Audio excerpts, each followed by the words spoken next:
I've been meaning to ask this since you asked me earlier, but what's your process for songwriting, especially when it comes to drums? Yeah. So usually I'm either songwriting just for myself or for a client. If I've got a band in, it's usually like a heavy band or an alternative or punk, hardcore, whatever you want to call it.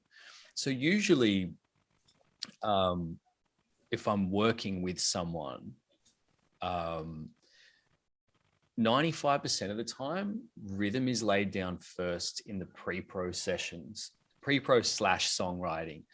Um, I'm perfecting drum parts from the very beginning. I don't really give a shit about perfecting guitar parts um, until later. It's like I just know that if the rhythm is not laid down, you're Yeah. right. So that's just been my experience. Like I've always tried different ways of working, but now it is about 95% of the time the drums, like the structure is laid out and the drum parts are pretty much what they're going to be. Okay. Accents don't change. It's pretty much these are the drums. The drums are written, and that's we can now do guitars over that. A lot of the time, um, I do have an idea of what's happening with the melody, so I know what drums are going to suit that. Um, and then it's a matter of okay, what do we want to create with our drums, right? So do we want to create a sense of urgency? Do we want to create tension? Is this bit of a more laid back, relaxed bit where the drums are creating the space? And we sort of write the story of the song starting with drums, still with a rough idea of what the guitars are doing. You obviously don't have no idea. Yeah. But some guys do that. Some guys will literally just write plain drums. A couple of friends of mine actually do that. They'll do full songs with no idea what the guitars could possibly ever do. It still works. Yeah. But I'm usually getting like a demo or something to work with. So when it's clients, I'm sort of hearing that, okay, you've got some riffs and they're like this, and it's all in a terrible order usually. And I think, okay, well, we'll put it in a good order and we'll use drums to do that because Yeah. feel, like you can just get a much better idea of whether the structure is interesting or not by listening to the drums. Yeah. And if you can hear the drums on their own and you think, like, yep, this is cool. Yep. Oh, something's changed now. And if you like the drums, it's pretty easy to go from there. When I'm doing my own stuff though, I kind of have the full picture in mind when I sit down. Like the riff will come out, I already know the beat and the bass line, and I'm usually thinking about vocals as well. Okay. That's what I'm just doing my own stuff. But I'm not doing, if I'm writing my own stuff, it's nothing technical. So it's pretty easy. But drums are first, and they're a really important part of, if you want a good song structure, you're gonna have to get some drums in your head, like Yeah. because you can have a good riff, and all the guitarists I know that are songwriters, they will write a cool riff and they'll think this is like a chorus, this is going to be a really good bit of a song, and then it's like they don't know what else to do around it, and it's like that's because all you're thinking about is a riff. If you think of like the drums write the story and then like that is much better because you're thinking about everything, not just one thing. I think with some more technical music, it's a little more challenging. Yeah. But with most modern heavy stuff, and think in the vein of like like Wage War or Polaris or something like that, guys like that, they're probably not hitting the same kind of challenges as the guys who are writing 20-minute songs that are just non-stop, like Yeah. like craziness. Mm. But I'll usually, usually 95% of the times it's like starting with drums. The client's usually sitting there, especially a guitarist. They're usually sitting there thinking, you're just literally putting drums in and drums and drums. And when do I get to do something? I can't see where this is headed. This is the only way to see where it's headed, like in my mind. And yeah, it's pretty funny. Like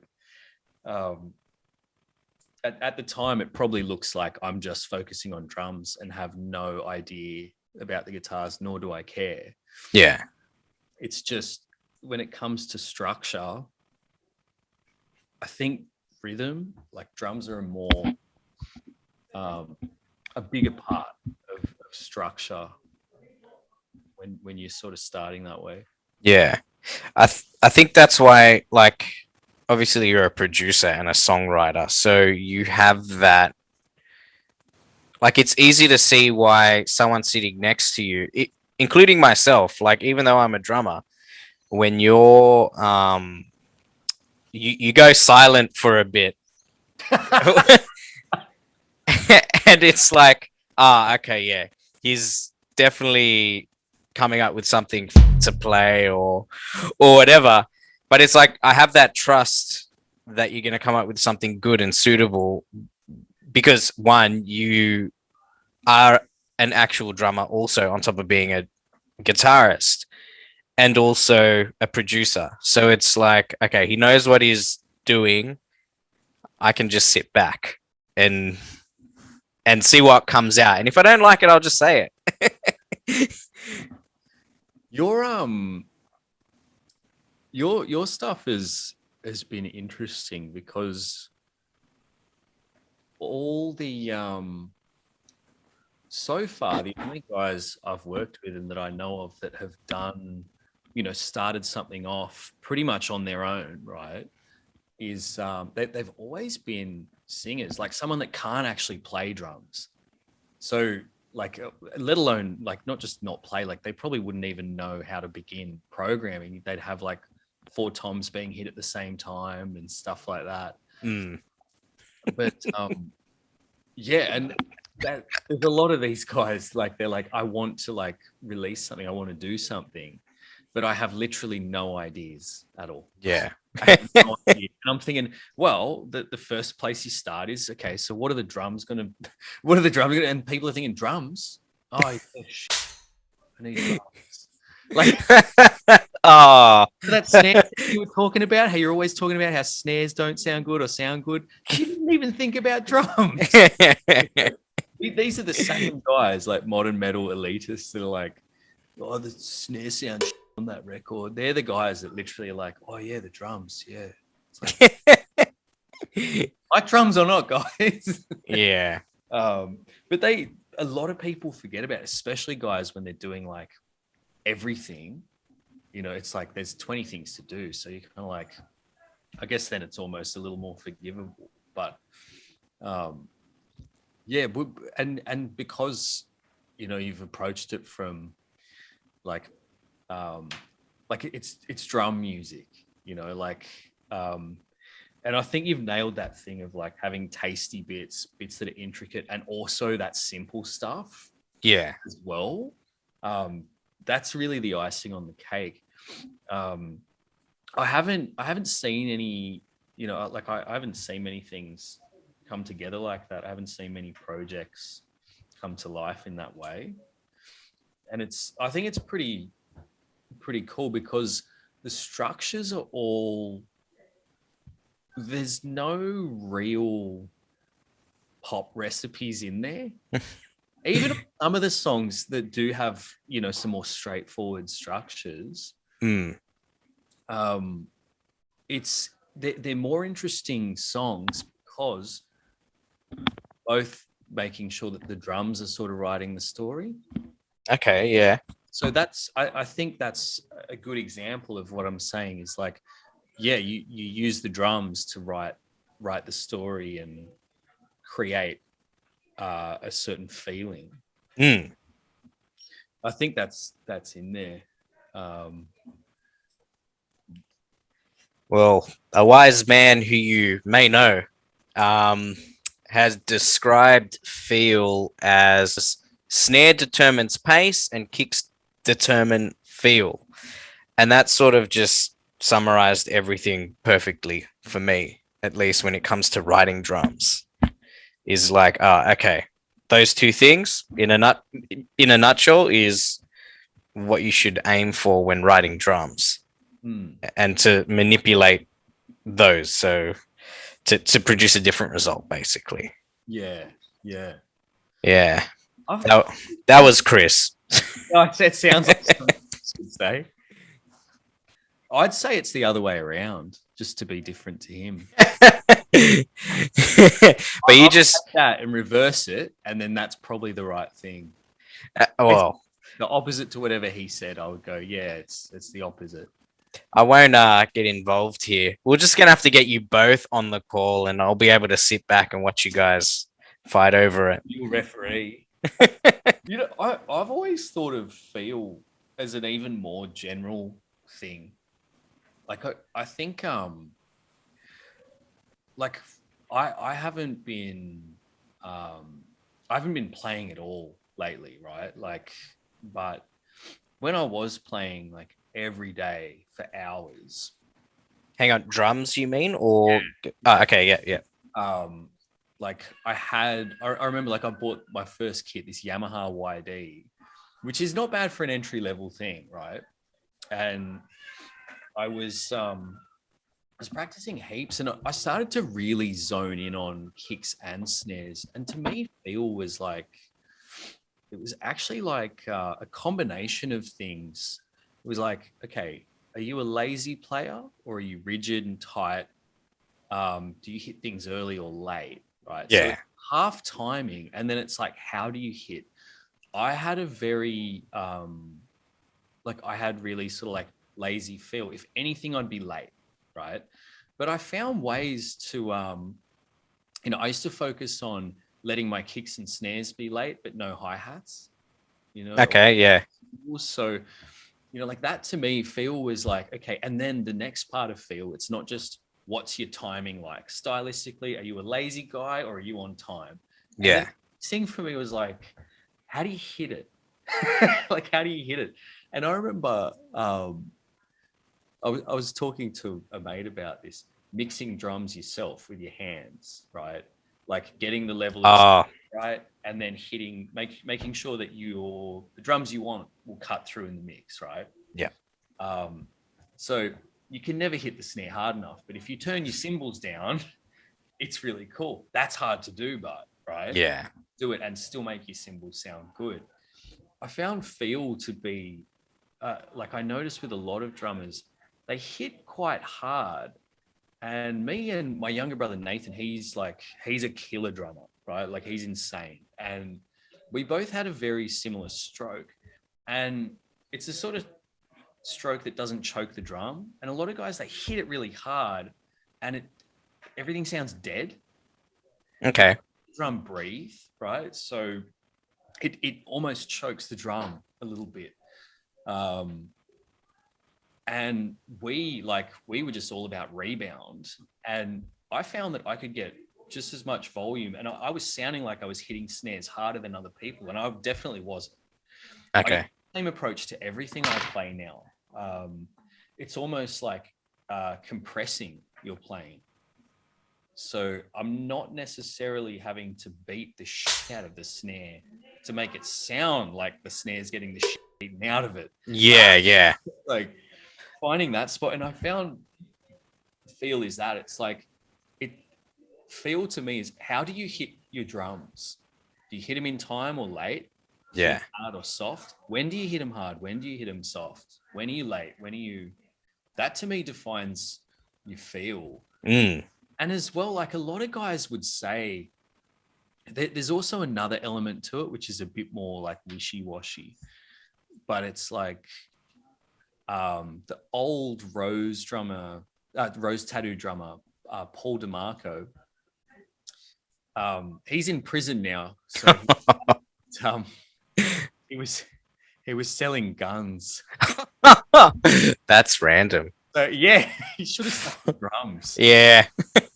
He was the sort of guy that like he's someone where everyone thought he had good feel. I got to see him up close and personal because I was working in drum factory at the time, right? I would fill in there, like I'd sort of bounce between like music tech, guitars, and drums. And I remember seeing him play, and he was just playing like a pretty simple beat. And I just remember thinking, this guy's got feel. And to me, I remember thinking like, what does that even mean? Like I'm just watching him play, and he was just feeling it, and he like he was like Bruce Lee says, become the water. Like he was becoming the part of the kit, Like, Yeah. like it's an extension of his body. And I was like, he's so good. He's got so much feel. I remember thinking, what the does that even mean? Like, what does it mean? And I was watching him thinking, his kicks are all late. They're actually all kind of late. In fact, he's a real lazy player. Like, Yeah. nothing's ever out of time. Like he's still in the pocket, right? Like he's in his own pocket, but he's got pulse and it's bang on. But these kicks are late. And I was like, he's like working the cymbals. He's making sure they don't get too loud. Like he's bringing it down when it's getting too loud. And he was the first guy that I was like, and if you hear him on records, it doesn't sound like he's got amazing feel because it's all a very straightforward beat. Seeing him play in real life, I was like, damn, he's got feel. Yeah. He didn't just have feel. He obviously had a lot of problems selling. Now that he's in prison, he probably won't mind me saying that he brought in a speaker to get repaired, like a studio monitor. He said, it's making this rattling sound. It's fucked, and I want you to fix it. It's under warranty. Anyway, it got opened up, and there was a gun inside the speaker. So holy shit. Stashed a gun in there and then forgot and closed it up. In like almost abusing people. And then he's like, it's like, there's a gun in there. I'm just thinking, I hope no one touched it because who knows what's happened with this gun? It's probably a murder weapon. Did he say he heard a loud bang when the speaker stuffed up? Oh man, that was the funniest thing I've ever seen. But this guy, firearms aside, he had great feel. Really good feel. Like I liked his feel. I liked that he was lazy because it was like, man, he's breaking all the rules. Yeah. Oh shit. Yeah, like that to me feels like, how do you hit your drums? Like exactly how do you hit them? It's pretty much, right in line with what Chris is saying. It's like, it's how you hit your drums. Where yeah. How accurate are you? How consistent are you? One of my favorite drummers that I've ever jammed with is the most inconsistent player in terms of like, not just parts. Like we would jam these songs and we were a bit of a jam band, so we were allowed to do this, but I kind of learnt my parts pretty so it sounded kind of the same every time. With him, you never knew what was around the corner. And sometimes it was good, sometimes it was bad. Very creative drummer, like ultra creative. He was kind of like imagine if Travis Barker was like more of a metal guy as well, right? Okay. Crazy metal drummer where it's like insane level of speed, insane level of chops in terms of metal. He was like that. I remember like so creative, so inconsistent. And even with his hits, like with his fills, like it wasn't dynamic. He would hit things inconsistently. Still managed to make the kit sound okay. But he often had like, I thought he had some great feel despite, those shortcomings, like being inconsistent. Not the parts you play, but in the way you strike your drums, fills weren't even. And it wasn't like, when you want to accent certain things, it was just like, you're just blasting through this because you want to get on to the next thing. Yeah. You didn't really think this one out, did you? I think like I'll just say something quickly. I don't want to ramble on because I want to go back to two things you mentioned earlier. Yeah. So with that, how you were describing your mate as being inconsistent and whatever, but being very creative. Mm. I find like when when I first started drumming, I was definitely like that. Maybe more sloppy rather than just being inconsistent. Mm. But I was able to be a lot more creative. But since like my first recording experience, getting drum lessons, getting into a very theoretical uh, application of learning drums, I've lost all that. So it's like I've gone to just thinking like MIDI drums. Basically, everything needs to be spot on, Yeah. as tight as possible, and I was probably receiving more compliments on drumming early on when I wasn't as advanced Mm. compared to now. Yeah. So, like, I sympathize with that because it's like it makes total sense to me. And when I'm teaching students as well, only recently, I must say, is I've sort of gone back to more of a musical and creative approach with students also. Yeah. So, like I'll give them less homework, for example, but say, find any excuse to be creative. Just sit on the kit, drum. I'm more happy you doing that than doing the homework I've left you. Yeah. Yeah. I Um, that's funny because I was teaching for like 5 years or something. And I would tell students that too. I was like, I don't care if you do not practice what I give you, play something, yeah. like anything you want. Just play. Um, Yeah. as long as you do that, you'll improve. Yeah, that's it. It's just about getting time in, right? And sort of we get into music to be creative and have fun, that it's easy to just think of it as getting down to business all the time, Yeah. and just learning what's on the page or whatever. The other two things I wanted to ask was you mentioned that you said something along the lines of your kicks and snares are late and your hi-hat was, so to Yeah. speak, and then your kick and snare are just sort of um a little bit off. Yeah. Yeah. Okay, cool. And often this is something that I actually like the sound of as well.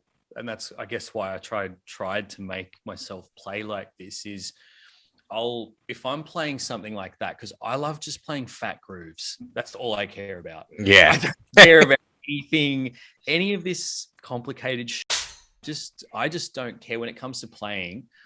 I don't enjoy it, right?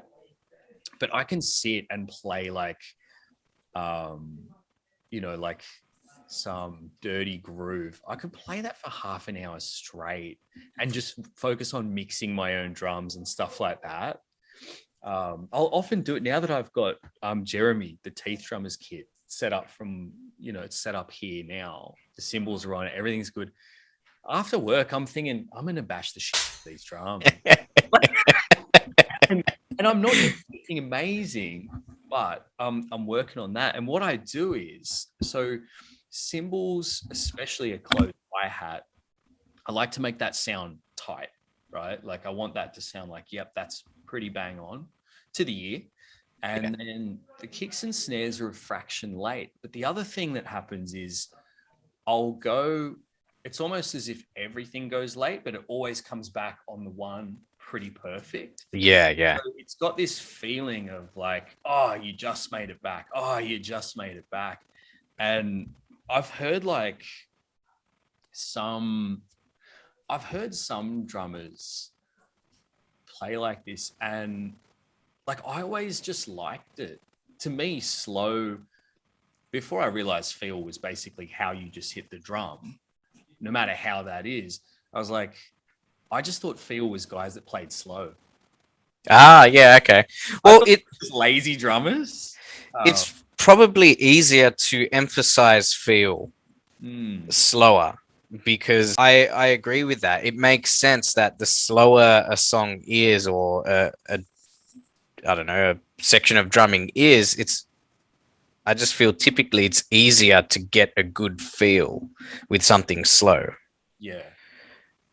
Um, but I guess that also comes down to like when you're trying to make a song sound dramatic, you're not really doing something slow. Typically, there's always you're utilizing more subdivision. So instead of just going boom, boom, you're going boom, boom, boom, boom, boom, boom, boom, boom. Yeah. Like that already creates a sense of what's the word?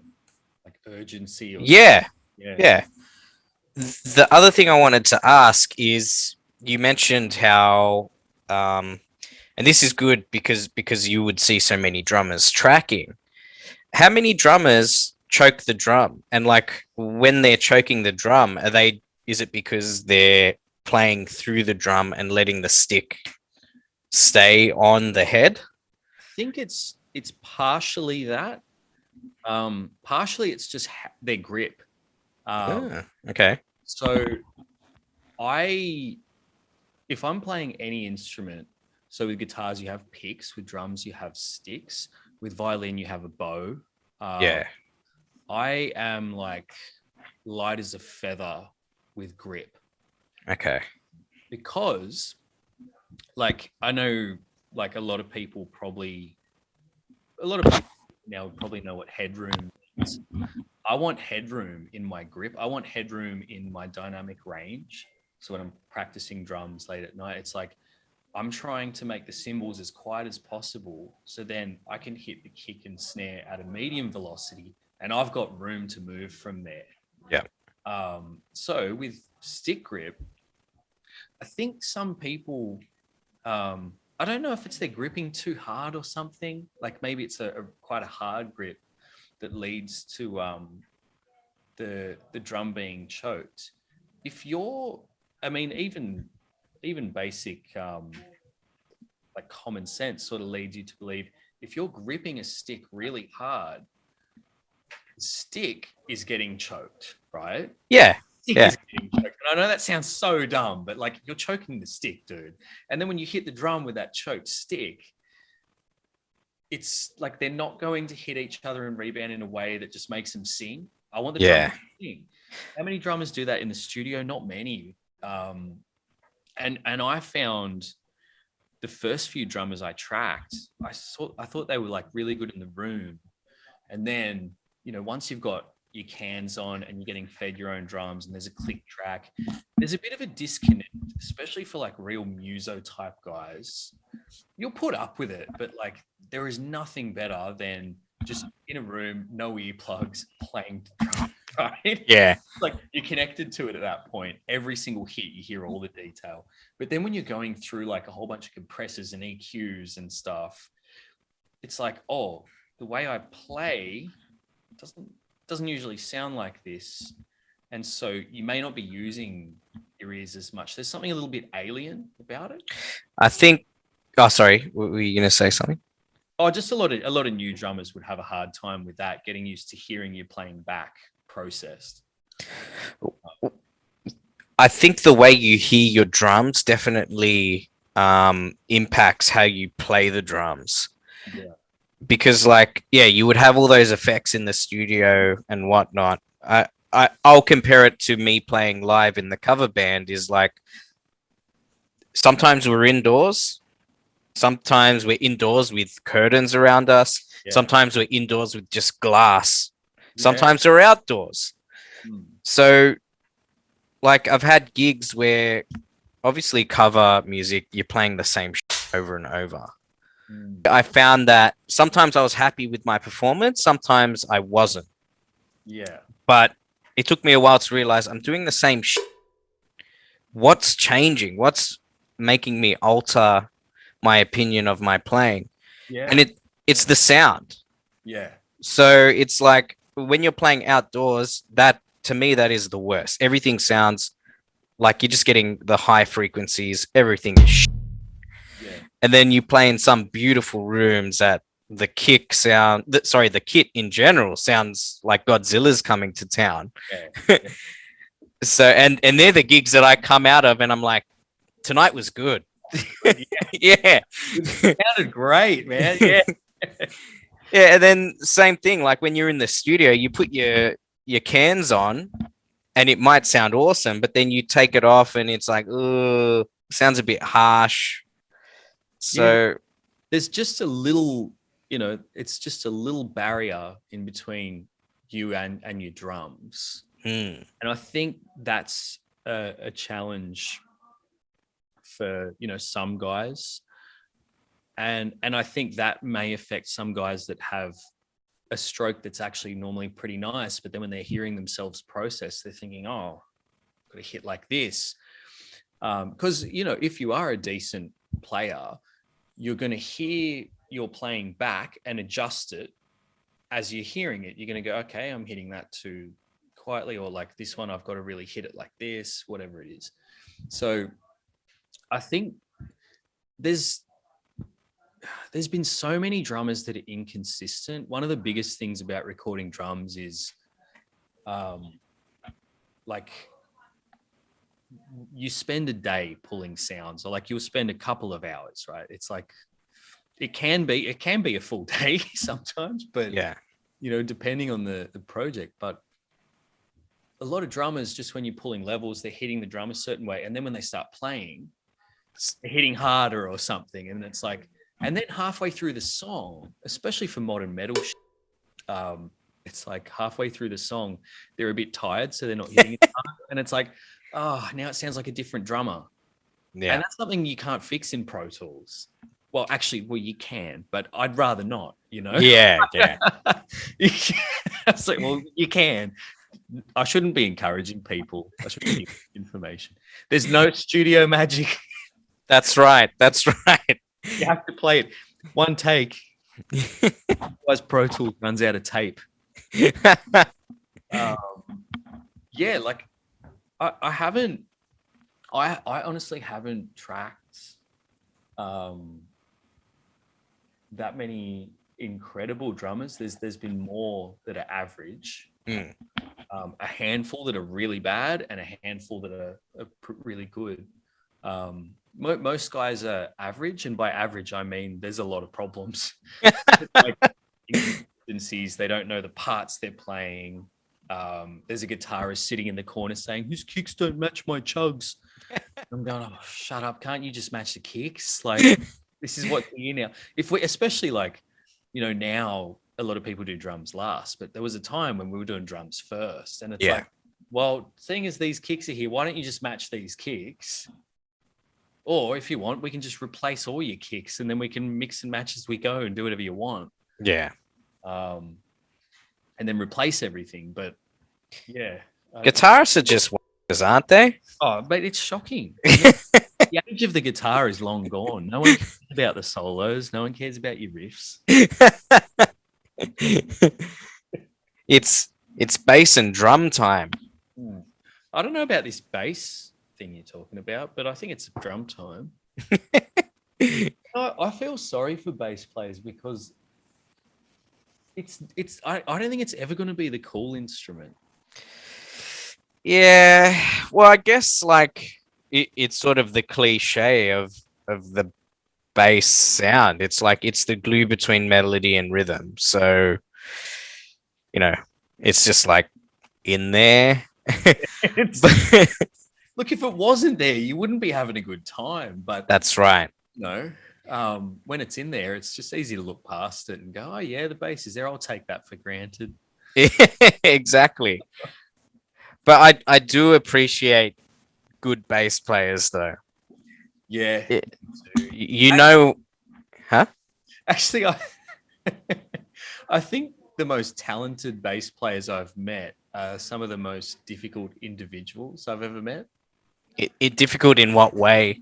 Well, ultra, like the attention to detail is just getting to a point where it's like, it's obsessive compulsive. Yeah. Okay. Like, dude, you're crazy, like you're crazy. Like, this isn't normal.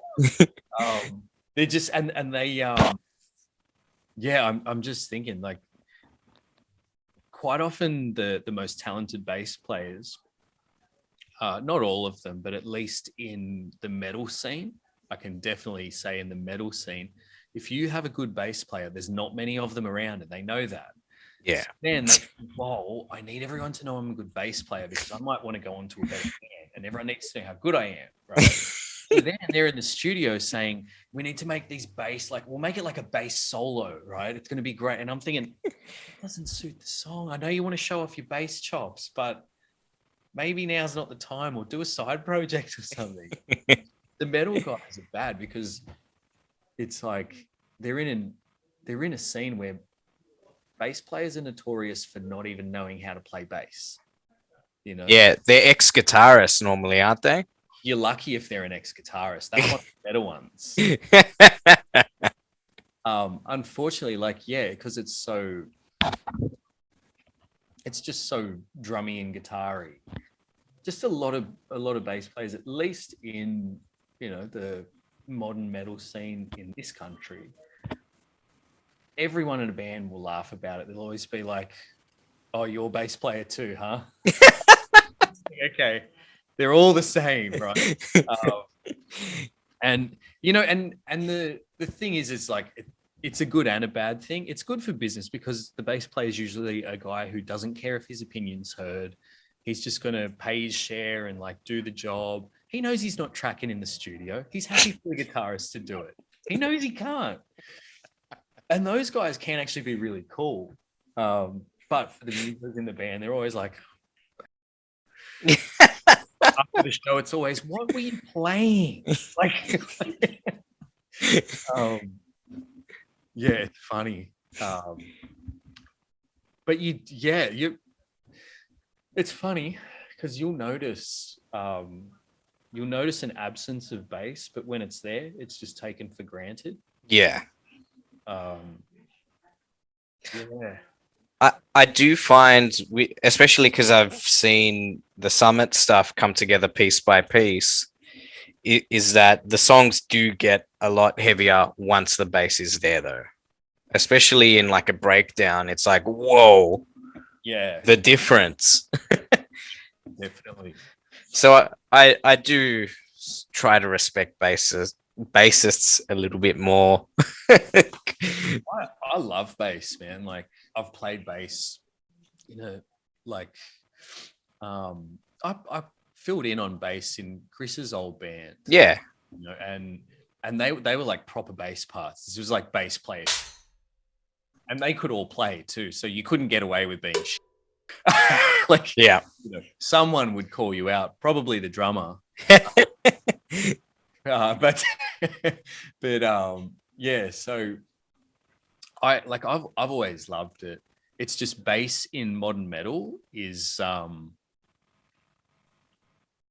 you know, unless it's a decent band and unless someone's written some good bass parts, you can get away with just completely average bass or just copy the guitars, you know. Yeah.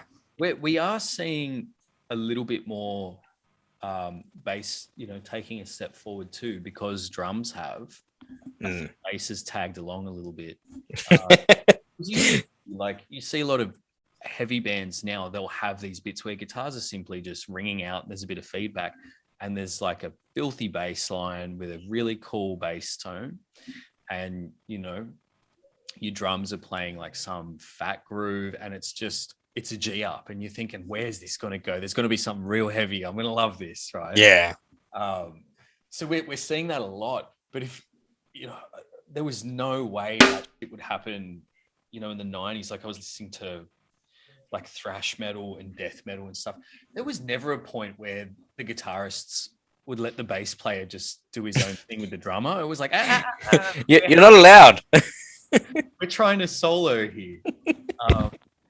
But now I reckon with drums coming to like the forefront of heavy music, I think bass has sort of taken a step too. It's like, hey, where are you going?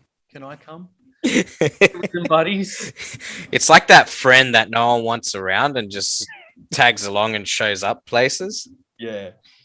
I think it's so funny. Like, Bass But players are gonna hate this podcast. yeah, at the end of the day, yeah, all the bass players are going to switch off now.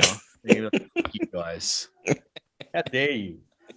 Uh, but no, it's funny because like most real musicians, they love bass. Yeah. They love it. It's just my overwhelming personal experience that most of the time in the studio, I can think I could probably count on two hands like the amount of guys that actually tracked their own bass parts. Okay. That you can't. I'm talking about like maybe getting close to 1,000 people now. It's like, and what 10 people could play. It doesn't look good. Like, and it really sticks out when someone's like playing their bass parts really well. I'm like, oh, okay, wow, it leaves an impression. Yeah. Um, I, I think it's like you need those. They're the bass players who probably get into bass in the beginning for the love of the bass, yeah, rather than being a failed guitarist or whatever. Like, no doubt, I remember early on when I was just getting into bands, finding a bassist was so hard. yeah. So a lot of people would just probably hop on bass because Yeah, it's an easy way in. That's the story of a lot of modern metal bass players in this country. It was just they wanted to be in a band. They had the neck tattoos. They had the sleeve. Had the snake bites. Haircut was there, and then they were like, "I want to be in a band. You don't have a bass player. How hard can bass be? There's 2 less strings than a guitar, so." You know. And they got more than they bargained for.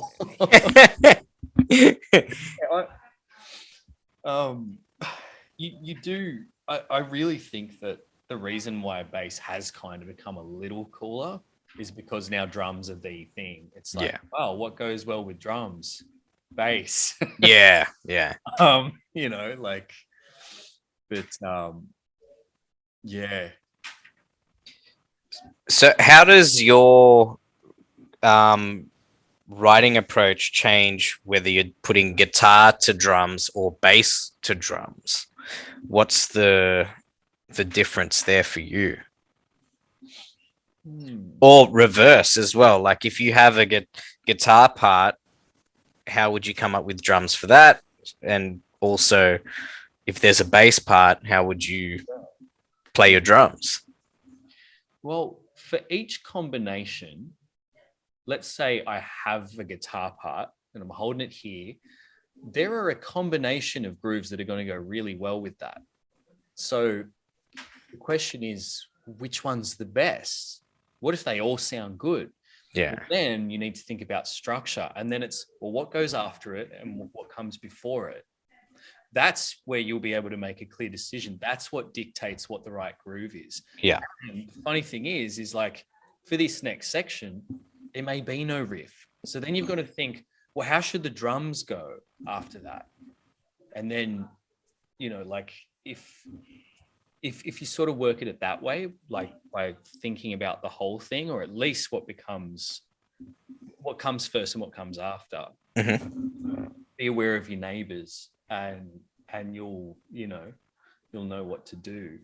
But if I'm starting with a drum beat, which I've done, you know, in the box and in like rehearsal spaces where you're writing songs like in a practice situation, I think it's a gift from God when someone starts playing this beat, because usually if it's a really, especially if it's a beat that commands a bit of attention, like it's an attention seeking group, I'm kind of like, I don't have to do much on bass or I don't have to do much on guitar, right?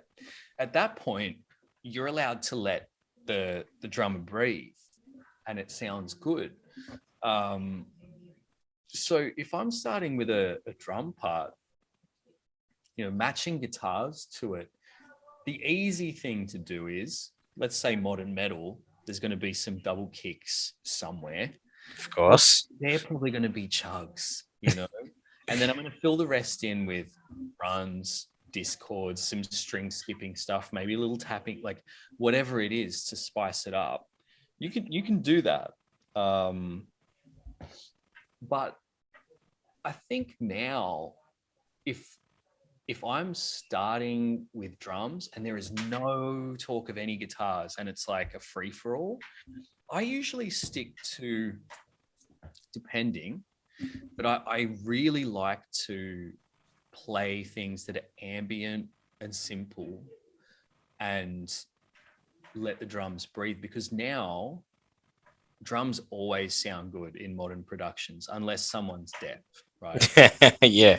Always sounding pretty cool, right? Pretty clear. You can hear everything.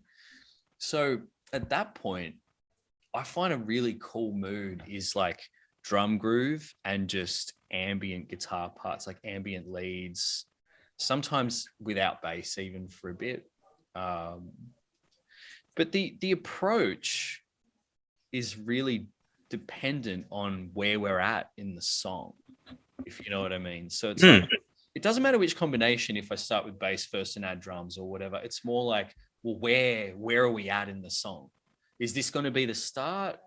Do we even know that? I mean, you know, like maybe after a while we'll realize this should be the chorus or something. Yeah. So for me, it's very much like it's structural first, and then once you've sort of, you know, when you're building a house, like the frame's there first. That to me is rhythm. Yeah. All the little shit you do inside, you know where to put it. That's kind of the approach there. So, you know, there's so many variables, but if you have a structure, and that's solid, all you have to do is fill in the gaps. Yeah. You know, and that's why I think if I'm starting with guitar, I've usually thought of a riff where I actually have, like, the riff is a drum beat. Yeah. It's chugs of my kicks, you know. So yeah, I really think it's like, it's just all about structure. Whereabouts in the song are you? What's next to it on either side? And there's always exceptions, you know, as well. Yeah, of course. Sometimes you'll be like, oh, this thing always works, and I do it. And one day it's like, it doesn't work. And sometimes there's things you think, I'm never going to use that fill. And then one day, like, that's the fill I need to, Phil has to go here, and it's got to be a fill that I hate, but it's the perfect one for the song. I like how modern heavy music has gotten a bit fun like that. Like, there are some really primitive things mixed with some really tasty things. I think I can hear on some records, producer and the band have had a lot of fun together. And you can tell they're making fun of Slayer, or like they would have been laughing about Metallica while tracking this beat, like being like, oh, look, I'm Lars. You know. You reckon you'd ever get Lars on here to have a chat? Honestly, there's so many Lars haters. Yeah. I have no problem with him at all. Like, at the end of the day, he's a successful drummer. If it was really holding Metallica back, I think they would get rid of him. Yeah. So, you know, I just say that there's a lot of haters because that's not them in Metallica. I remember one of the guys I worked with at Billy Hyde, he said, he goes, man, why does everyone hate Lars? The man's a genius. He invented a way of making millions of dollars by playing this. Like, and I was like, yeah, no, you're right. He's got millions of dollars from playing that beat over everything. Like, yeah.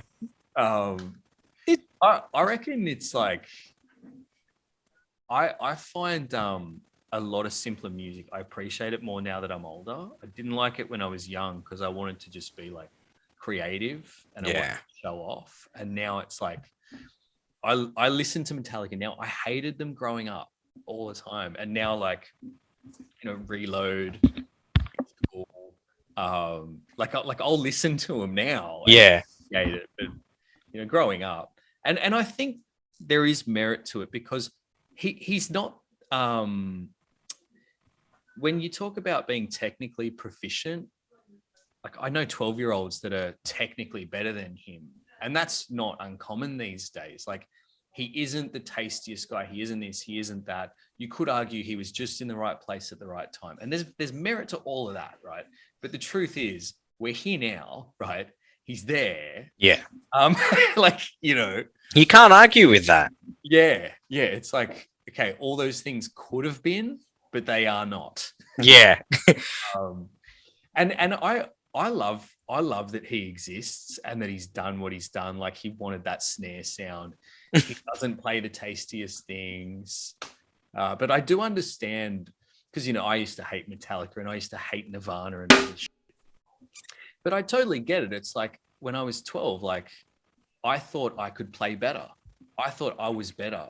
I was like, and then it's literally like you said, you're just jealous. Yeah. Well, how come you get to have millions of dollars and I'm better than you? It's like, you spoiled little.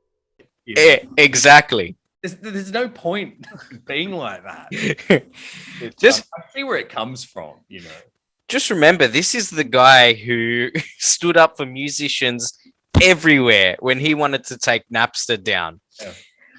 And now everyone's spewing because they can't make money off music. Yeah. I know he's really he's done a lot of cool things, man. And I reckon yeah, it's funny because we're probably the first generation that sort of played our part in like the death of owning your own recorded material, right? Yeah. Now we stream it, but it's owned by like we don't store our own copy anymore. Yeah. It's on Apple Music, it's on Spotify, and like I feel like he and a small group of others saw that coming. They were like, "This is bullshit," like Yeah. you lose out, and the end user loses out too, the listener. I don't think it was all, oh, we're going to lose money. I think it was, this ruins the whole thing for everyone. Yeah. It's the experience. Yeah. Like the other thing is as well, I know it's cliche to say, but the days of buying a CD from Sanity or HMV, whatever, like to have the whole thing, you've got the CD, you've got the case, and you've got the book inside with the lyrics and the thank yous and all that stuff. Yeah. Now everything is so disposable. Like it's just playlists and whatever, and like there are pros to it and there's also cons to it, but the whole experience of that acquisition of music is gone, and it's sad. It is. It's funny because like we're doing this, like talking about like just one small part of music in depth, right? And the reality is that on a larger scale with that whole thing, it's like, well, music became a product that's consumed, it's not experienced. Yeah. That's why like live, I mean, you can't top that. Live is always going to be live. There's no way to change. The format can only change as to like whether you're there or whether you're watching it on a screen, right? Yeah. So, but it's still live.